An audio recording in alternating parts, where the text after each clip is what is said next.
सबको मेरा प्यार भरा नमस्कार। आपको हरतालिका तीज की बहुत बहुत शुभकामनाएं। जय शिव शक्ति।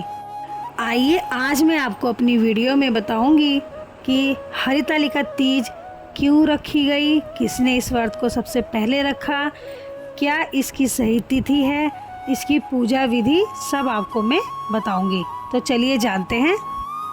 इस साल 2025 में 26 अगस्त को हरतालिका तीज पड़ रही है। इसका व्रत का शुभ मुहूर्त है दोपहर 12:35 से शुरू होगा और इसका समापन 26 तारीख 1:55 पर होगा। तृतीया तिथि उदया काल में 26 अगस्त को पड़ने के चलते इसी दिन व्रत रखा जाएगा। हर साल तीज का व्रत भाद्रपद माह के शुक्ल पक्ष की तृतीया तिथि को रखा जाता है। यह शिव शक्ति को समर्पित होता है।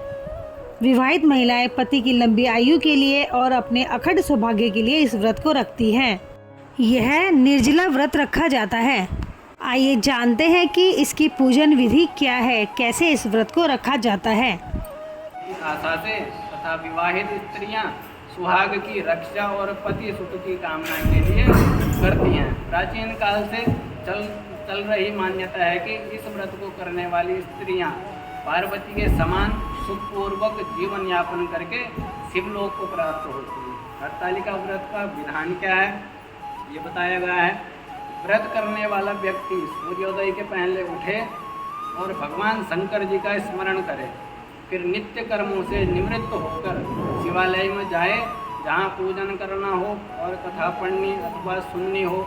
यदि हो सके तो शिव मंदिर में शिव पार्वती पूजन के लिए केले के बंधन वार इत्यादि अनेक पुष्पमालाओं से सुसज्जित एक सुंदर मंडप तैयार कर लेना चाहिए। सुहाग चाहने वाली स्त्रियों को शंकर पार्वती की बालू रेत की प्रतिमा बनाकर उसे इस मंडप में स्थापित कर पूजा करनी चाहिए। पूजा में शिव पार्वती से संबंधित कोई भी स्तोत्र या शिव चालीसा का पाठ कर लेना चाहिए। हरतालिका तीज की कथा आप सुनते। चलिए आइए इसकी कथा जानते हैं कि क्या कथा है इस व्रत के पीछे। एक बार हिमालय राज ने माँ पार्वती की शादी जगत के पालनहार विष्णु से करने का निर्णय लिया, लेकिन उन्होंने यह देखा कि माँ पार्वती भगवान विष्णु के ही ध्यान में लगी रहती हैं। इस डर से उन्होंने सोचा कि विष्णु से इनका विवाह जल्दी ही कर दिया जाए, परंतु माँ पार्वती पूर्व जन्म के प्रभाव की वजह से मन ही मन महादेव को पति के रूप में स्वीकार कर चुकी थी। लेकिन माता सती की मृत्यु के बाद भगवान शिव तपस्या में लीन हो गए और तपस्वी बन गए थे। तब माता पार्वती की सखियों ने उनका अपहरण किया और उन्हें पिता से दूर ले जाकर जंगल में छुपा दिया ताकि शिव की आराधना कर सके। इसीलिए इस व्रत का नाम हरतालिका पड़ा, जिसका अर्थ है हरण मतलब ले जाना और तालिका मतलब सहेली। उस वक्त भाद्रपद शुक्ल पक्ष की तृतीया तिथि और हस्त नक्षत्र में माता ने रेत से शिवलिंग बनाया और निर्जला व्रत रखकर रात भर जागरण किया।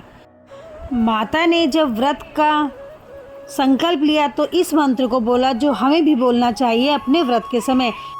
ओम नमः शिवाय, उमा महेश्वर सायुज्य सिद्धे हरतालिका व्रत मह करिष्ये।